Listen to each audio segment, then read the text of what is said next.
This is WXOJLP Northampton, 103.3 FM, your Valley Free radio station. Welcome. I'm Warren Odess-Gillette, and this is A Baha'i Perspective.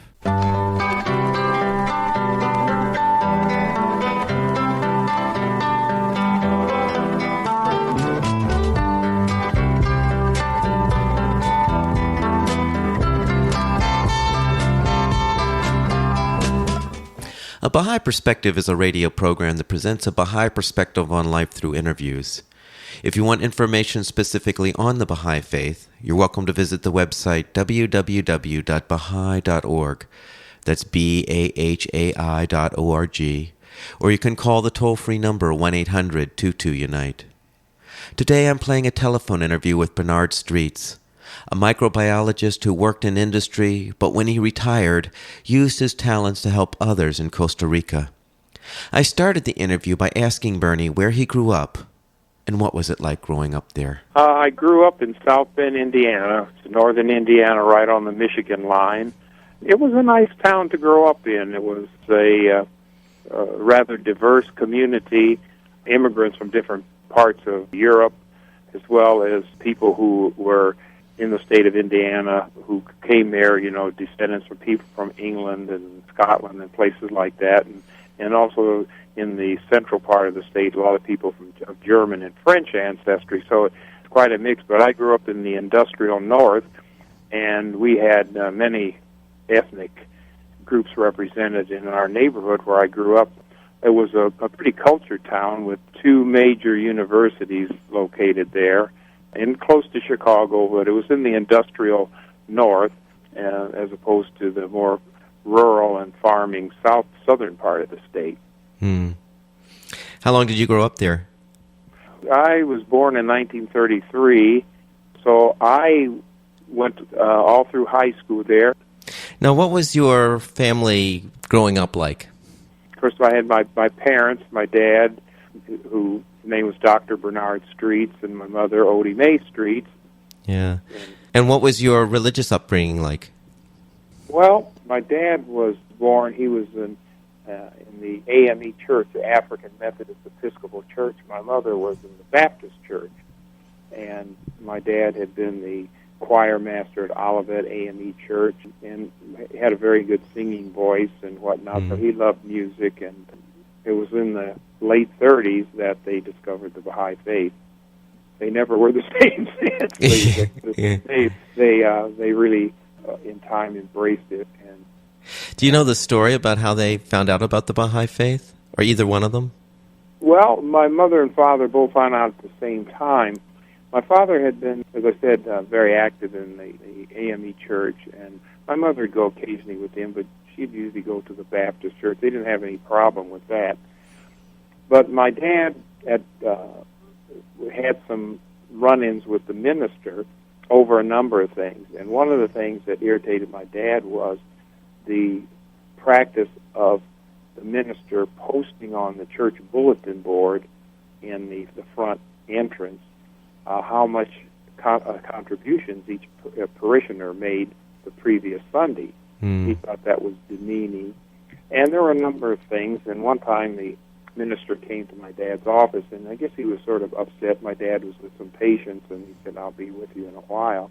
I must have been, I think it was around 1938, so I would have been about 5 then, 4 or 5, somewhere in that time period.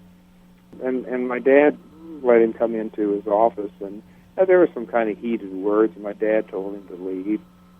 In fact, my dad opened the door and actually threw the minister off the porch. Oh, my gosh. But it didn't hurt. He landed for it.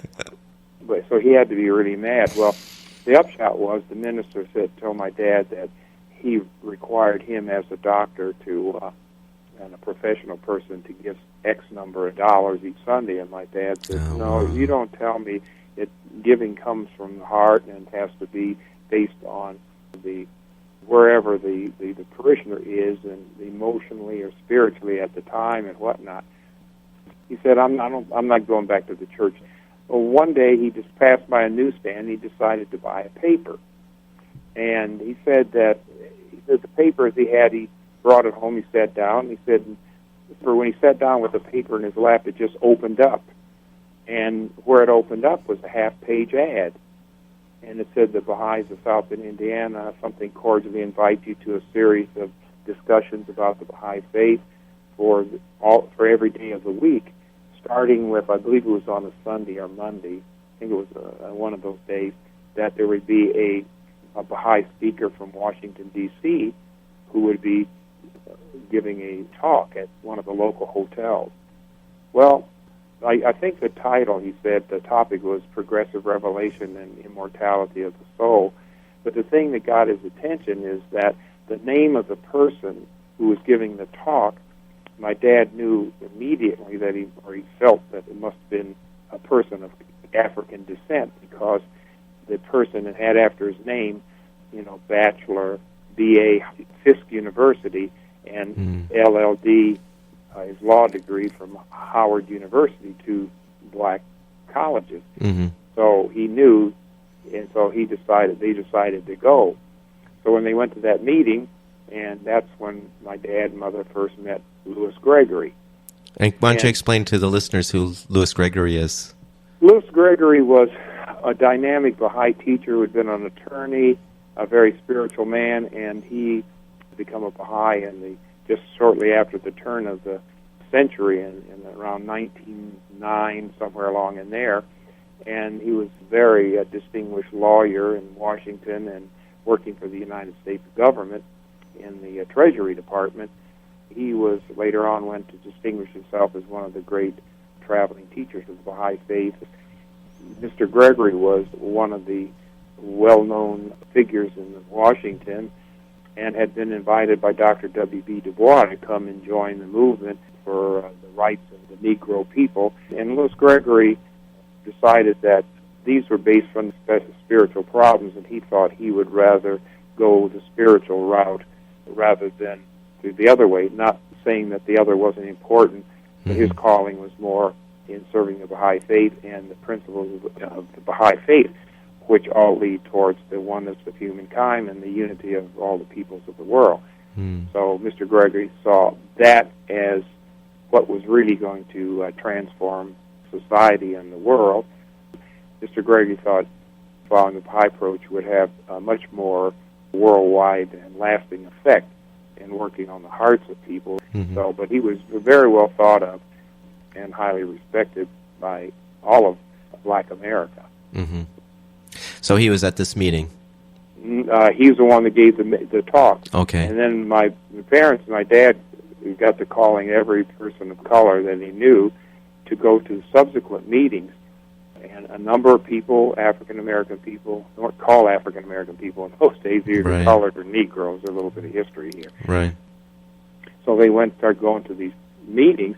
But then, to make a long story short, over the long haul, there were three families that really embraced the Baha'i faith and accepted the prophet, founder of the Baha'i faith, Baha'u'llah. They really, through their own independent study. So that was the Streets, Dr. and Mrs. Robert Love, and Mr. and Mrs. Alfred Haynes. In each of those families, right now, there are relatives who are fourth-generation Baha'is, just from that initial exposure. And Mr. Gregory apparently was there for several days, but they had what they call fireside discussions. It really transformed the lives of those three families. So that goes all back to that first meeting, or just the fact that my dad just happened to get this paper and sat down, and it opened up, and that was the first thing he saw. Yeah. Now, how old were you, Bernie, when your parents became a Baha'i? Well, I can't remember exactly, but I know that when that first meeting was in '38, but it was right there, right around the start of World War II. Somewhere in there. I don't recollect that they didn't. I don't remember when all of that transpired, because they were going to Baha'i meetings, and I'm not sure. In fact, the National Spiritual Assembly or the office, they really don't have any records of when my folks declared. I know that on any list it said the date of joining the faith unknown. Right. So you were about 6 years old, I'm gathering from the math. When they thereabouts. first made Discovery, I was like, I think 5 or 6, Yeah. somewhere along in there. So I know that it was in the late 30s. yeah, so you may not really have been aware enough to notice any changes in your parents' behavior because you were so young. No, but I noticed it when I was a teenager and stuff, very much so. I noticed a lot of change. Well, my mother really, at first, was antagonistic. In the Baptist tradition, they were really strong on Jesus, and they just figured anybody making a claim would be an interloper, so she was very suspicious.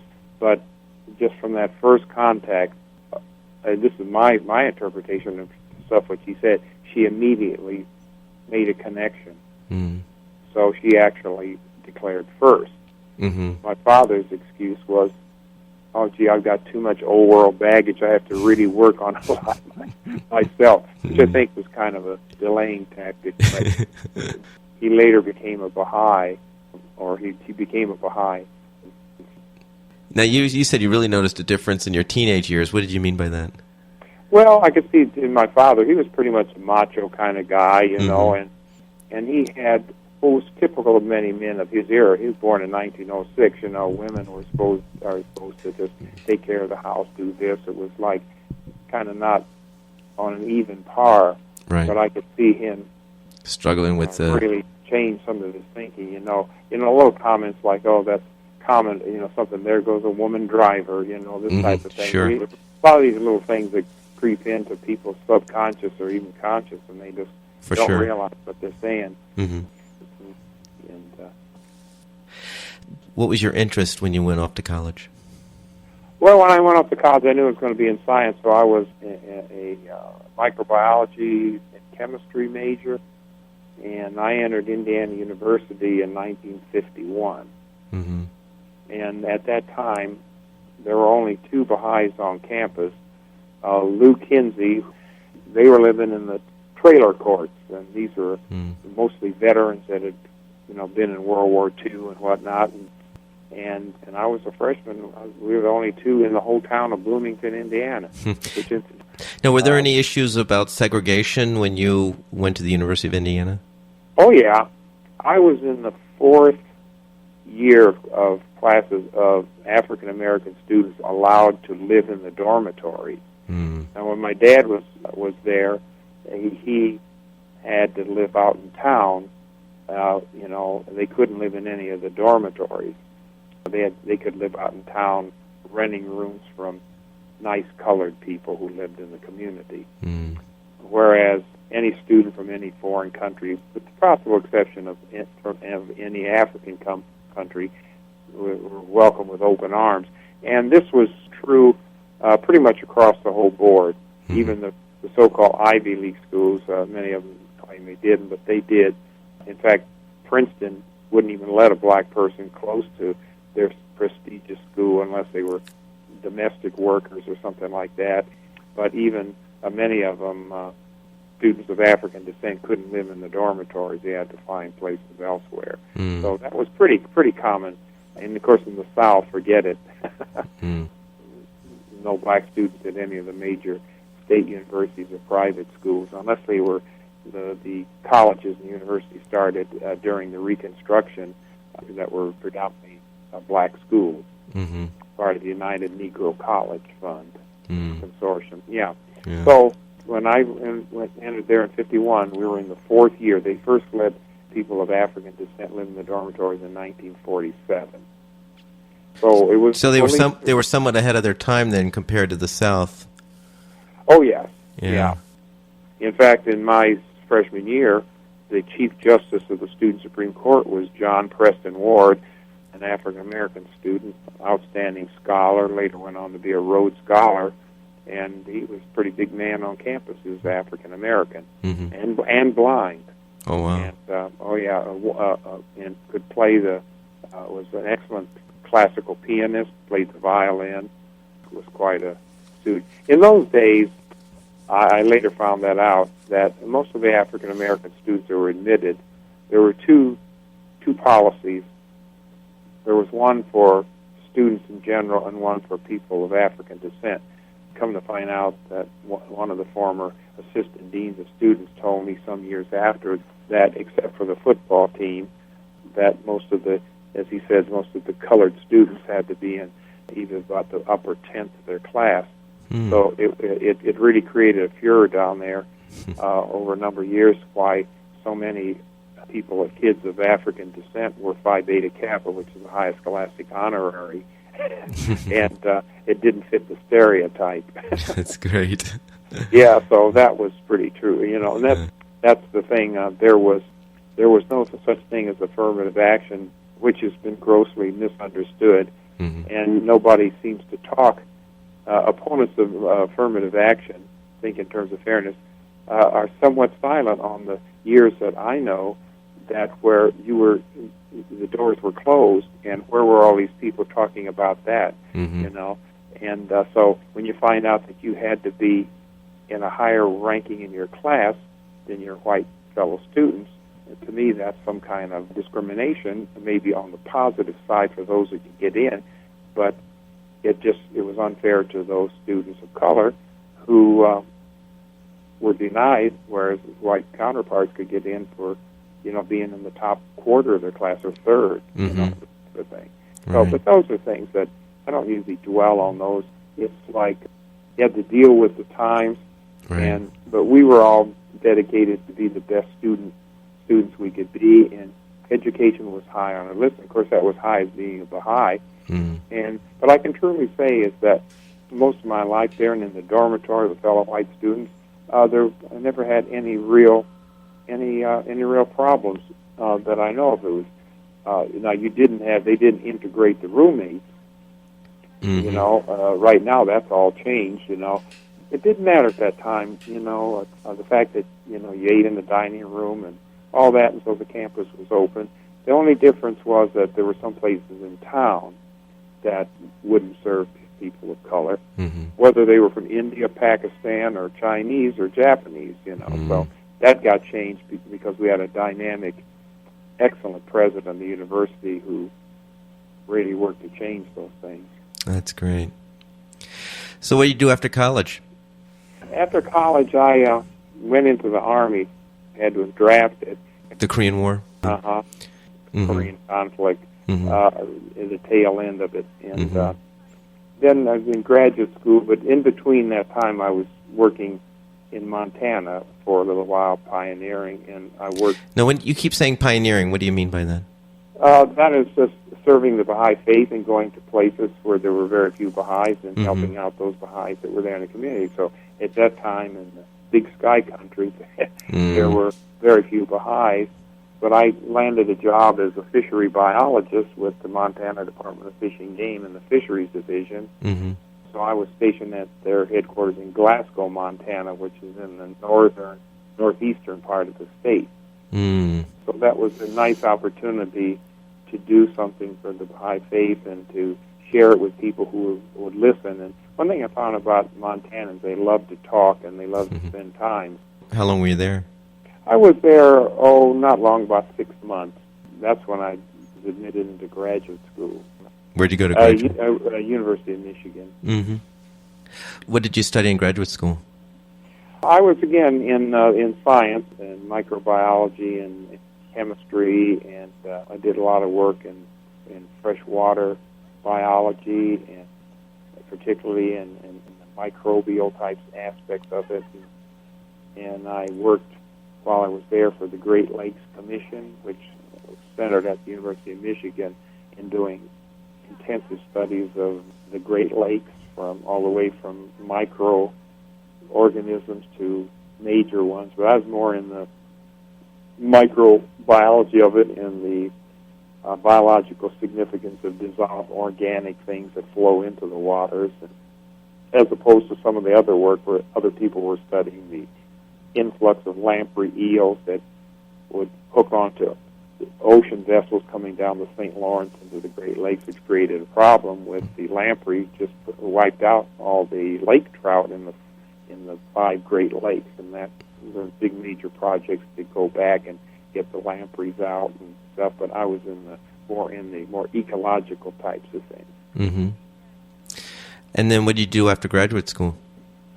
Then I went to work in industry and research for Miles Laboratories, and I was involved in microbial genetics and working on strain improvement and microbial sources of enzymes in food and medical use. Mm-hmm. I did work in textured vegetable protein. I was very fortunate when I came along of doing a lot of things, and also in fermentations like converting corn dextrose into citric acid, which goes into foods, into beverages, and one of the food acids identical to what naturally occurs in citric fruits, but it's one of the food acids that give nice acidulant or tart flavors to various foods and beverages. And how long were you in that area and working for Miles Laboratory? I was there for a little under 20 years, mm-hmm. and then I moved east, and I went into technical management mm-hmm. in the beverage end of things, and was working in the city, New York metro area, but living in Connecticut. Mm-hmm. And I was ready for a change. Yeah, why was that? Oh, I don't know. You kind of get. I guess I had a feeling of wanderlust. I always said that as when I was getting up to where I was thinking about retirement, mm-hmm. I wanted to be close to one of the Baha'i, we call them Baha'i summer schools. Mm-hmm. And since my folks from the 40s always took us to Greenacre, and I just wanted to be closer there. Mm-hmm. And so that's why I made the move to go and was living in Ridgefield, Connecticut. Mm-hmm. And then after I took early retirement there, then I moved to Manchester, New Hampshire, and Greenacre Baha'i School is 48 miles from my driveway. And I wanted to be close to the mountains and close to a major metropolitan area. There's Boston, and I'm a half hour away from the ocean, mm-hmm. and I'm in mountainous country. So, of all the places, why did you choose Manchester, New Hampshire? Well, it's very interesting.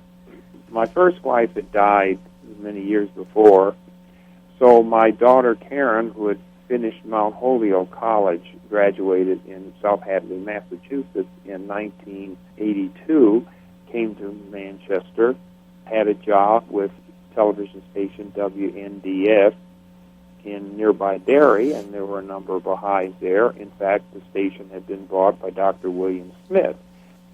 So Karen met a Baha'i, Diane Richmond, and she got to figuring, I think this would be ideal for Dad. And Diane wasn't married at the time, and so Karen is acting sort of like matchmaker. Well, anyhow, one thing led to another.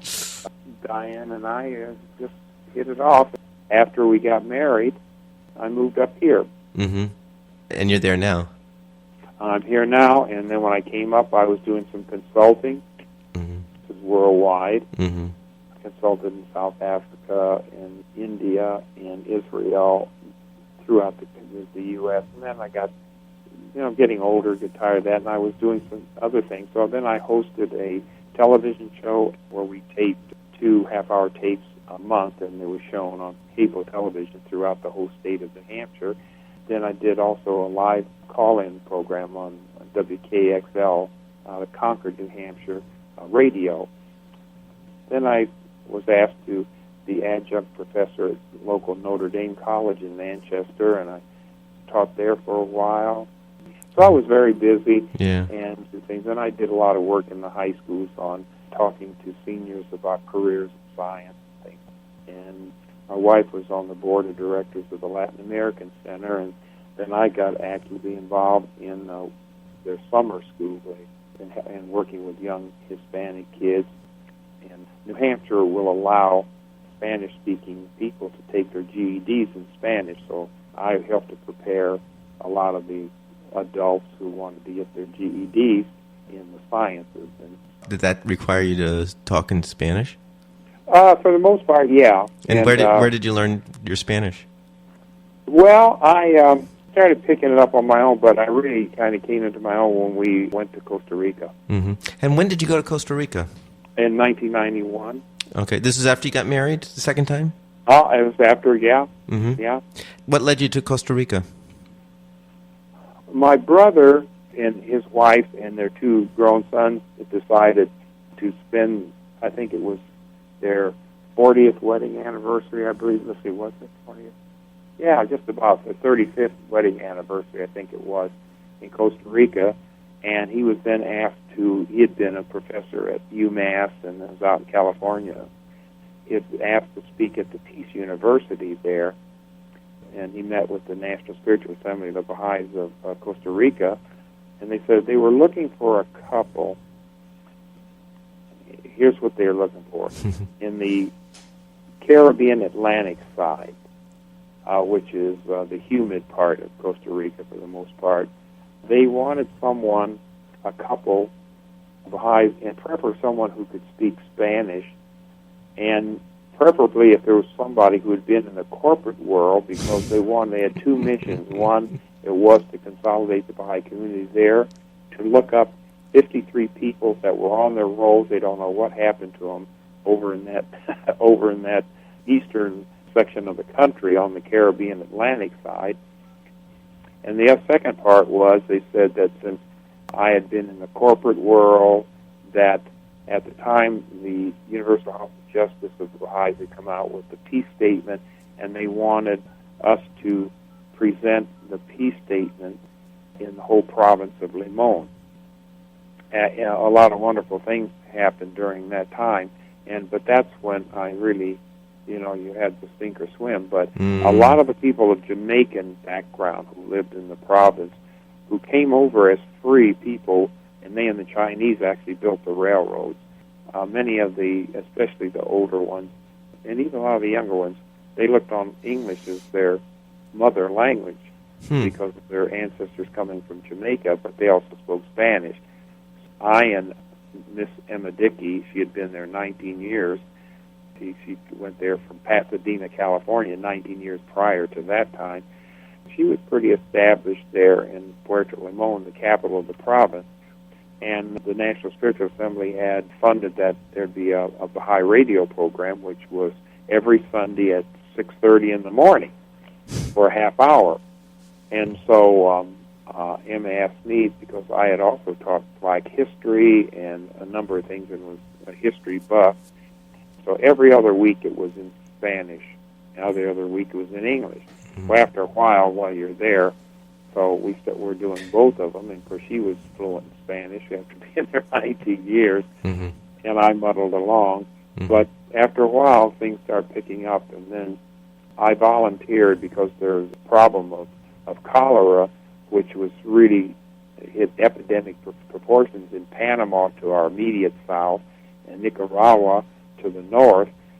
At the capital in San Jose, they formed a cholera commission, and it was to be centered at the local hospital in Puerto Limon, which had been 75% destroyed by the earthquake. That was another thing. Our original place was distributed down on the Panama border by a 7.8 earthquake. So we had to get other quarters, and that was another interesting thing, too.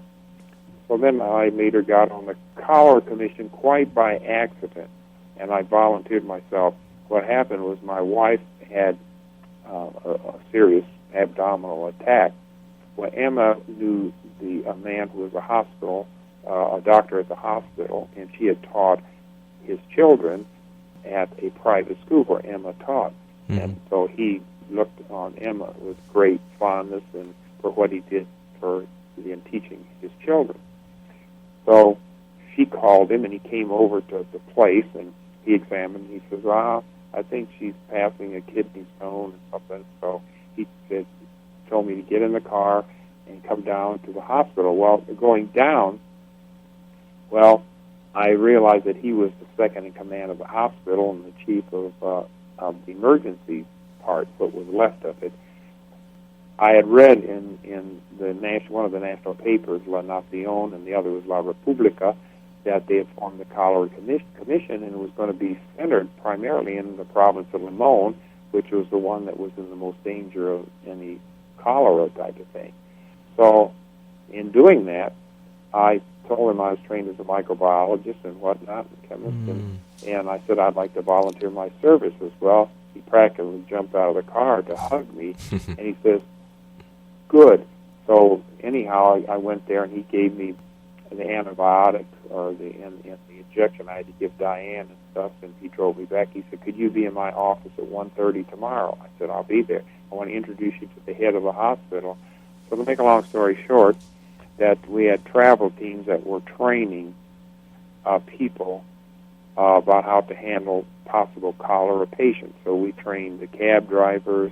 We went out to the Puerto Limon is the site of two major docks for loading fruit. The ships from all nations would be queued up out in the harbor, coming in day and night, loading with all the wonderful fruits there.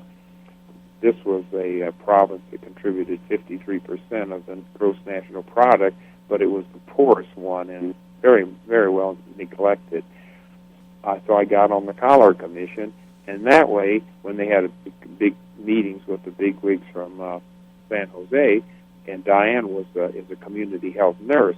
So here are the two of us, and they went around at the first meeting why we were there and whatnot in our background. We said that, and when I think he came to Diane first and said, "My husband and I, he's a microbiologist, chemist, and I'm a community health nurse," and she had been a special, and she knows every facet of community health, all the way from IV to AIDS, HIV, to wound dressing, infant child care, and all that stuff. And so when we said we were Baha'i, the head of the commission stopped this wonderful woman. She said, "I know the Baha'is in San Jose, wonderful faith, wonderful, loving people." And she went on, and so people were, "Oh, wow." So anyhow, so all kinds of wonderful things started happening from that. So anyhow, as it turned out, I would go out as the microbiologist person, and with a doctor and a nurse to train these people, especially the cab drivers, and to overcome fears and what you do when you got a patient and stuff. And then there were 25 beds in one section of what was left at the hospital that was totally for any type of cholera patient. So anyhow, that, as we prayed about meeting people of influence, that really opened the door to where in the long run we gave the peace message to 26 people, including the head of the hospital, but there are many people who are the hotel, big supermarket merchants are of Chinese background.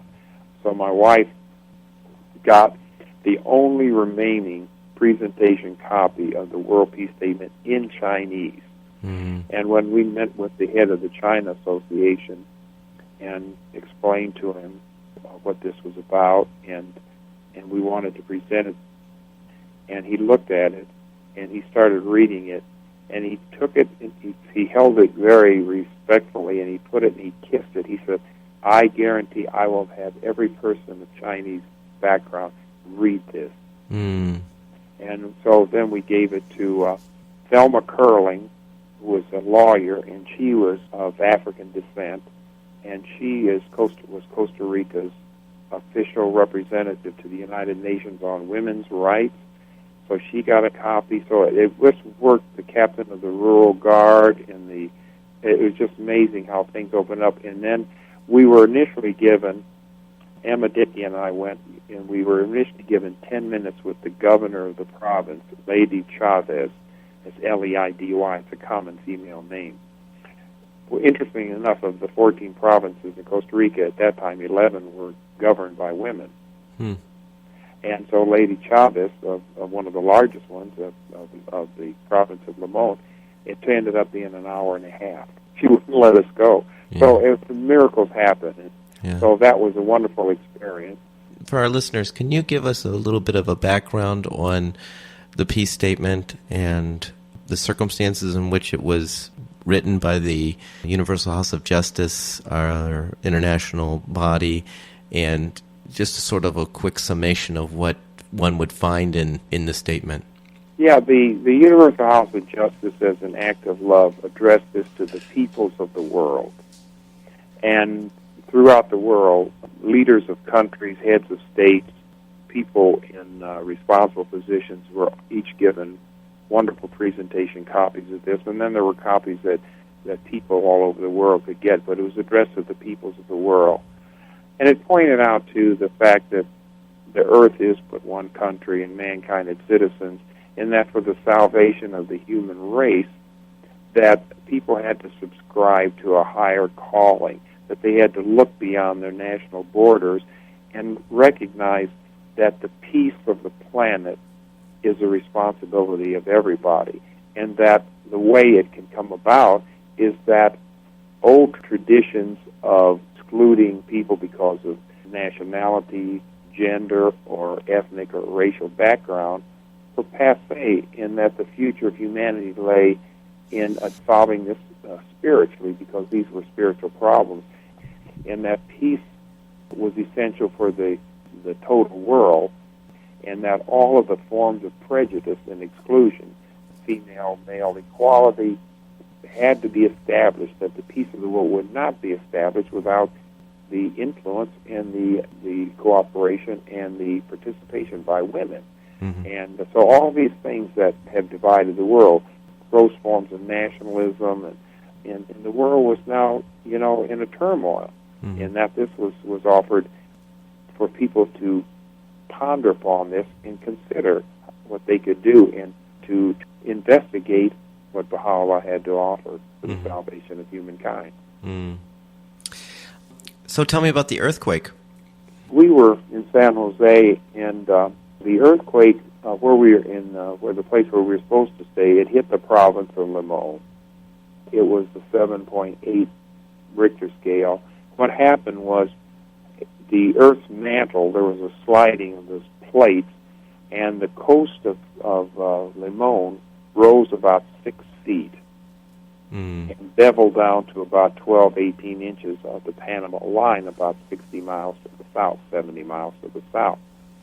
So I don't know how many acre-feet of topsoil and trees washed into the Rio Banana River and all over. It was said that where there were hills, it was flat. Where there was flat, there are hills. There was extreme pollution in the water. There were only one or two places where people were even allowed to even think of going in the water.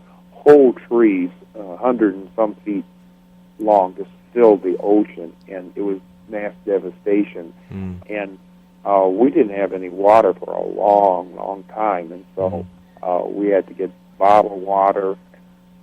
And when we finally got back, we went on a project with some of the Baha'is to an all-indigenous people community at Uharas, who were Quebecar Indians. And we did a service project, so we went down there for a couple of weeks. We loaded food. We actually cooked for all the people there. My wife had classes in maternal care. Practically every child there who was 5 and under had pooched out bellies and loaded with tapeworms. We did stuff on sanitation, and just an act of service. And we slept basically on the ground floor in one of their buildings until the road was open that we could get to Puerto Limon. And as it was, we had to go over a circuitous route over a mountain, one of the mountains, to get there. Once they had gotten it to a place where you could travel, then there was an avalanche. So we had to go up over another high precipice there, and finally got into where we were to stay. When we were there after a month, when people found out we were Baha'is, there were some clerics in some of the religious groups there that were telling their parishioners that to beware of the Baha'is. They killed babies and they drank their blood. So one day we heard this chanting out in front of what became the Baha'i Center, and with tambourines. People in our neighborhood, our area there, barrio, they were shunning us. So what we did was we made a drink out of some of the great fruits there, and we just took it out and served the people. And that kind of tempered things. And as it turned out, so many wonderful miracles seemed to me happen.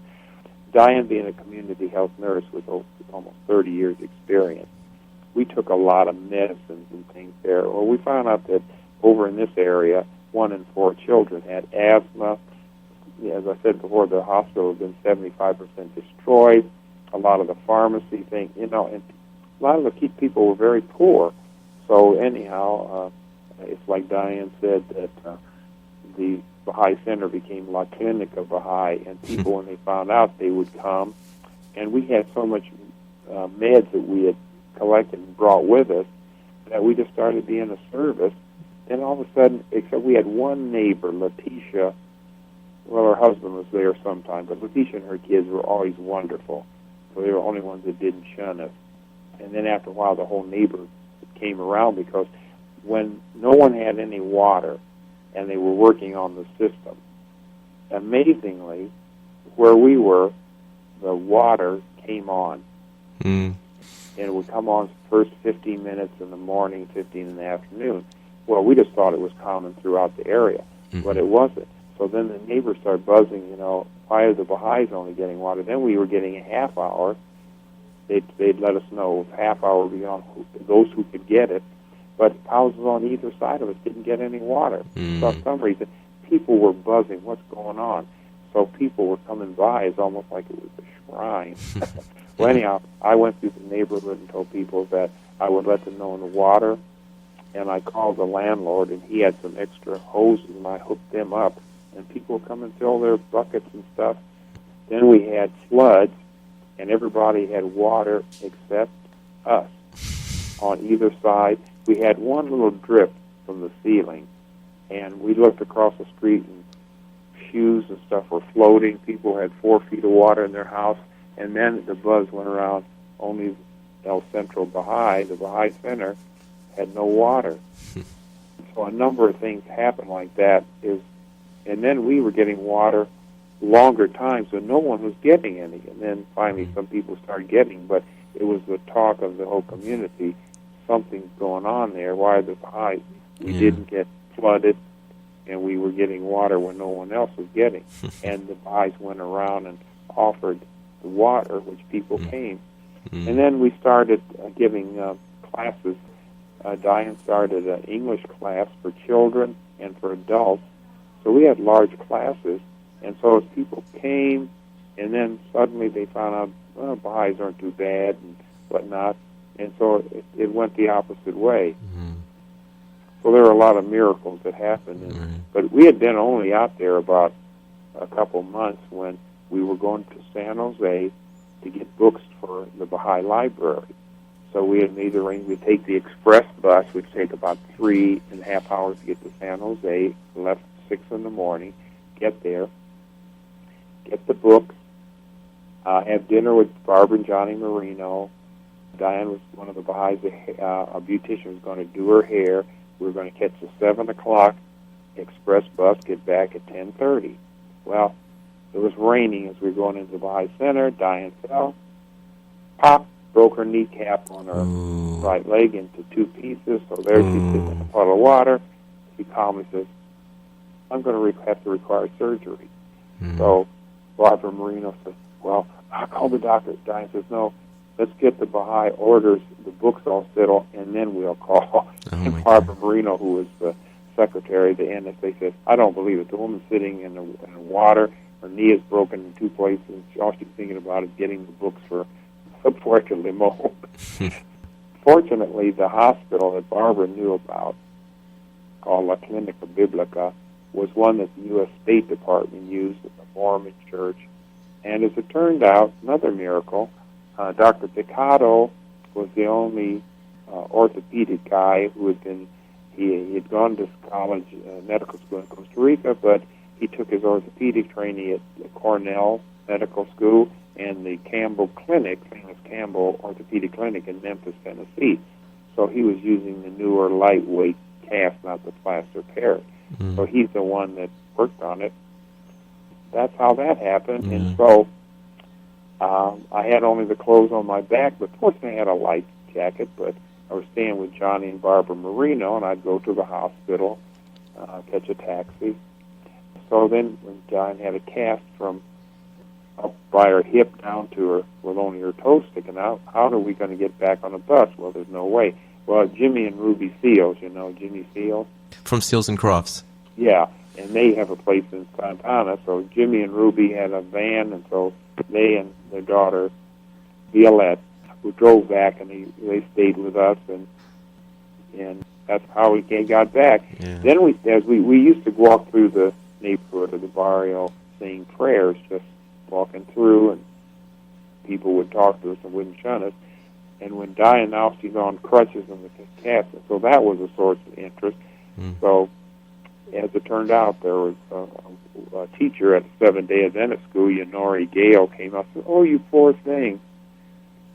And she said, "Oh, take care of yourself." And then, to make a long story short, she wanted to come and visit and brought some fruit. And she said, "I've been hearing these stories, especially from my elder, about the Baha'i." She said, "You don't seem to be people that would drink baby's blood." So we got to talking. So as it turned out, Yonori she wanted to find out more about it, and she later became a Baha'i. And so it was a wonderful experience. Since I had also taught Black history, and we were walking through town, we went into the library, and so they had a small thing on Black history set up, and I stopped and I said, "Yeah, this is so-and-so," and all of a sudden I heard the head librarian, her name was Margaret Simpson, of African descent. She said, "Did I hear what you said?" And I said, "What?" And she said, "Yeah, you know a lot about Baha'i history." And so we got to talk. I said, "Yeah, I taught it for 35 years." And she said, "You're the answer to my prayer."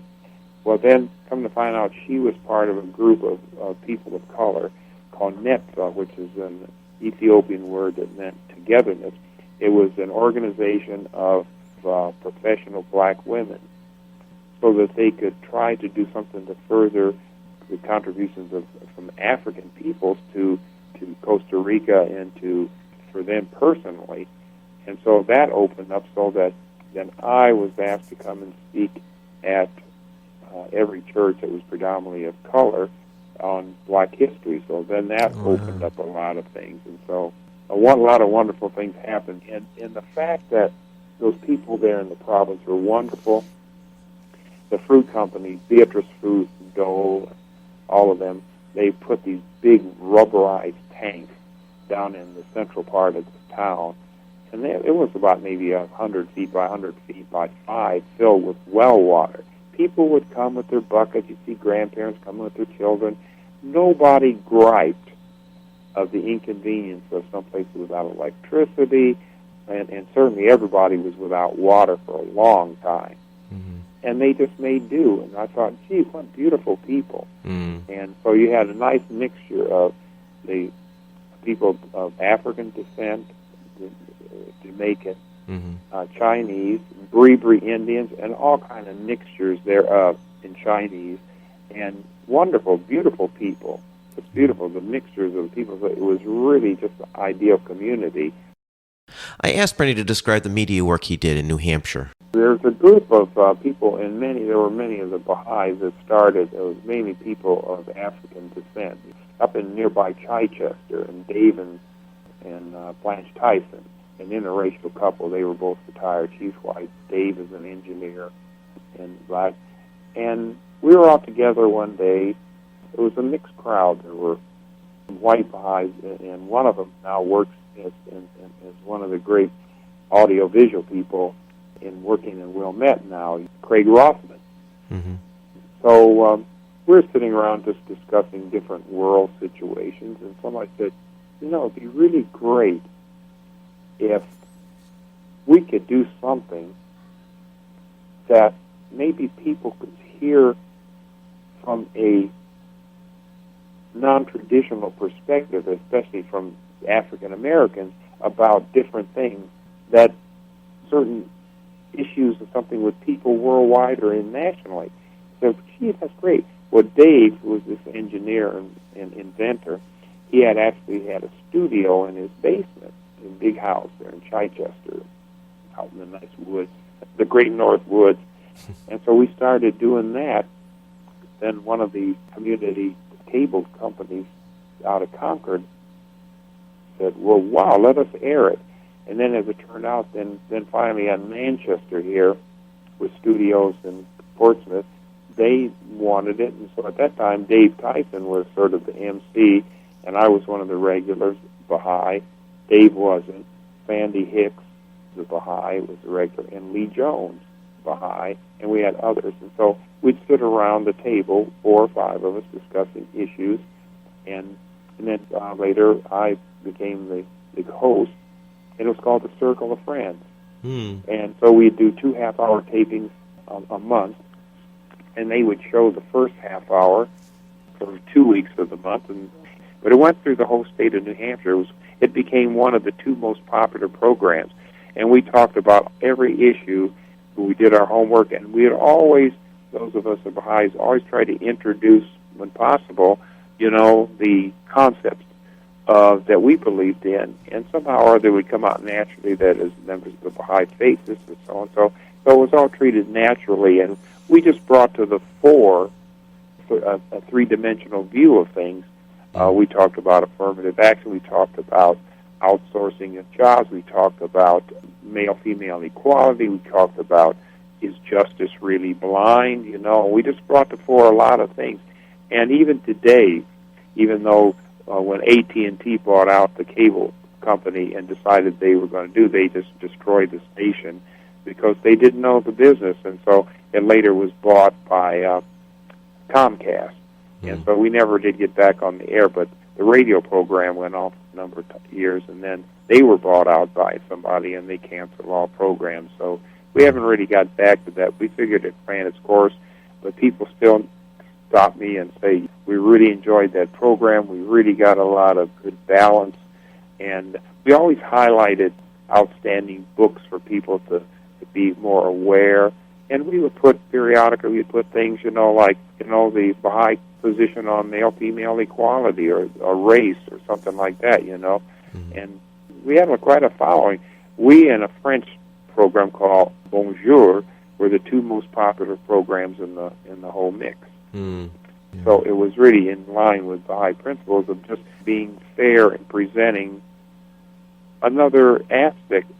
For example, we were talking about, is justice really blind, one of our series, and we said that here are the national statistics, that for selling crack cocaine or using and whatnot, here's what happens, that only less than 3% of people of European ancestry go to jail, and yet 96% of African Americans for the same offense go to jail, and 97% of Hispanic Americans for the same offense go to jail. The question is justice really blind? Right. And then what's the effect? Well, then people reading or seeing will assume, well, 2 groups are drug users and pushers for the most part, and yet that clouds the issue. And people, when they see this, the fact that so many Hispanics and blacks are in for this, they're just assuming, well, yeah, that's how they are. And yet you go in and get the statistics, and then you say, is justice really blind? Well, why is a certain segment of the population just gets a smack on the hand and they don't go to jail? Right. So, little things like that. And people would stop us and say, you brought such balance, and it was just nice to see a wholesome program that really had some substance to it. So we talked about so many, and during election time, and the whole system, party system, and talking about, consider this: is it a positive force? Are there people that are talented that should be in positions that can't get it because of the way the party system is set up? Just things like that. Right. We talk about peace and things like that. So those are great avenues, and because there was a strong commitment of the people involved there. And we'd have guest people on that when we were talking about different things. We were talking a lot about education. And well, with the Internet, it's something you could do again, because you can always put it on the Internet and you get the worldwide audience. Oh, yeah. Yeah. Well, we've been toying with the idea of the Circle of Friends of the community television, but right now our project has been to publish 15 types of postcards that highlight the contributions of black New Hampshireites over history who have done things that go back into colonial period. Valerie Cunningham of Baha'i is the one that really brought to light and was the driving force of the now sponsored by the Chamber of Commerce in Portsmouth of the 25, 26 stations on the Portsmouth Black Heritage Trail. You can look at portsmouthblackheritagetrail.com and you can tie into that. Valerie Cunningham's a Baha'i who's a historian, grew up in Portsmouth, New Hampshire, and so what you have in Portsmouth, thanks to that, with Greenacre and the Baha'is and the NAACP in Portsmouth have a very wonderful relationship going there. And so there's a lot of good stuff going there, and we would highlight stuff on the Portsmouth Black Heritage Trail. A lot of people had thought that people of color weren't, with the exception of Native Americans, were in presence, but 8 people got off a boat, Africans got off a boat in what's now Prescott Park there in Portsmouth Harbor there in 1645. And Harriet Jacobs, a free black in Milford, wrote the first novel, but it's really based on herself, called Our Nig, The Life and Times of a Black Girl in New Hampshire, in 1857. So a lot of stuff, which goes to show that, from the Baha'i concept, is that the glory of the human race is that people from all parts of the human family have contributed things in this type of thing, and not glorified one over the other. That's what we try to do with the Circle of Friends. Well, Bernie, thank you very much. It was it was a pleasure to interview.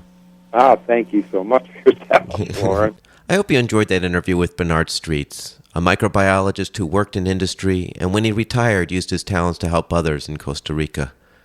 For a copy of this and other interviews, you can go to the website www.abahaiperspective.com. For information specifically on the Baha'i Faith, you can go to the website www.baha'i.org, or you can call the toll-free number 1-800-22-UNITE.